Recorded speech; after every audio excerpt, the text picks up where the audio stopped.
Morning students, class 4 subject Hindi 10 जून 2020 class work. आज के जो क्लास वर्क है वो नंबर 4 नंबर चैप्टर सुबोध व्याकरण से शब्द भांडार। निश्चित अर्थों को प्रकट करने वाला वर्ण समूह शब्द कहलाता है। जैसे पर्यायवाची या समानार्थक शब्द, विलम या विपरीतार्थक शब्द, अनेकार्थक शब्द, युग्म शब्द, अनेक शब्द के लिए एक शब्द। पर्यायवाची शब्द क्या है? समान अर्थ प्रकट करने वाले शब्द पर्यायवाची शब्द कहलाते हैं। जैसे ईश्वर, भगवान, प्रभु, परमात्मा, आग, अनल, अग्नि, पावक, आकाश, आसमान, नभ, गगन, कमल, सरोज, पंकज, नीरज, खुशी, हर्ष, आनंद, प्रसन्नता, फूल, पुष्प, कुसुम, सुमन, शेर, सिंह, केसरी, वनराज, हवा, वायु, पवन, समीर, हाथी, गज, कुंजर, हस्ती, दोस्त, सखी, मित्र, सहेली। इसी तरह और कुछ शब्द है। अब हम पढ़ेंगे विलोम शब्द के बारे में।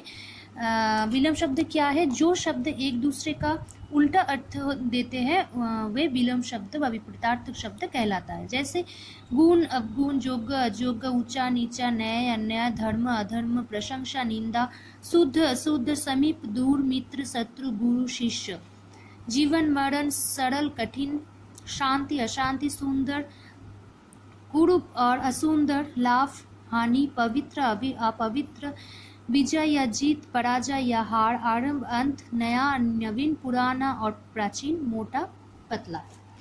इसी तरह अब है अनेकार्थक शब्द। अनेकार्थ शब्द जैसे विधि है कानून, रीति, वर्ण, रंग, अक्षर, कर, क्या है? कर, टैक्स, हाथ, हार, पराजय, माला। ये एक शब्द का दोनों अर्थ होता है, ठीक है। हार, जैसे हम लोग हार जाते हैं कुछ काम पे तो पराजय होते हैं, और हार जो गले में पड़ता है उसको माला कहते हैं। इसी तरह और कुछ शब्द है इधर, देखिए आप लोग, ये और कुछ शब्द भी है इधर, आप घर में पढ़ना। अब है युग्म शब्द। जैसे अनल का अनल और अनिल दो एक ही तरह के शब्द है पर इसका अर्थ अलग अलग है। वैसे आय, आयु, अंश, अंश, ये दोनों श अलग है। अंक, अंग, अंक है गोद या नंबर, और अंग है शरीर का भाग। आश्रय है मतलब, और आश्रय है सहारा। इसी तरह कंकाल, कंगाल, दिया, दिया, समान, समान, यह है समान, एक जैसा, और सामान, वस्तुएं। कुल, कुल, कुल है वंश, और कुल है किनारा। अस्त्र, शस्त्र, अस्त्र और शस्त्र, ये दोनों अलग अलग का अर्थ देता है। अब अनेक शब्द के लिए एक शब्द, जैसे धर्म को मानने वाला, धार्मिक, जो सब कुछ जानता है, सर्वज्ञ। इसी तरह कुछ और भी इधर शब्द लिखा हुआ है, आप ये घर में जरूर पढ़ना। तो चलिए हम लोग अब एक्सरसाइज के बारे में जानते हैं। ये एक्सरसाइज देखिए, पर्यायवाची शब्द आँख, मैं इधर लिख दिया नयन, चक्षु, खुशी, आनंद, हर्ष, देवता, ईश्वर, भगवान, चंद्रमा, चाँद, शशि।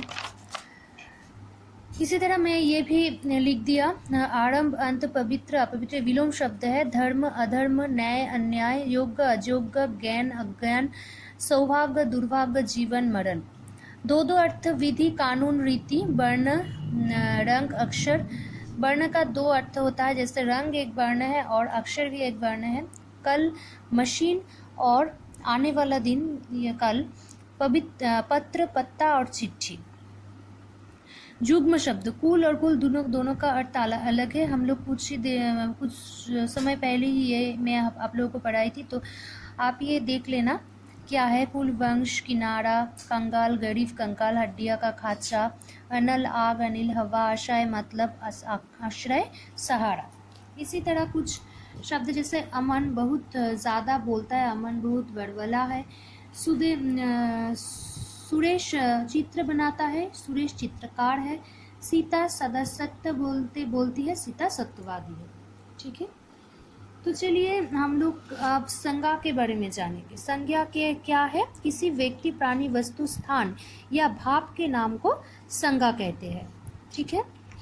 जैसे रानी लक्ष्मीबाई एक व्यक्ति का नाम, तब फिर है घोड़ा एक प्राणी का नाम, तलवार एक वस्तु का नाम। इसी तरह कोई नाम को संज्ञा कहते हैं।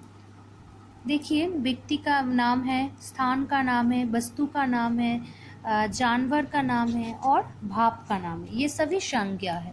संज्ञा के भेद संज्ञा 3 प्रकार है, व्यक्तिवाचक संज्ञा, जातिवाचक और भाववाचक।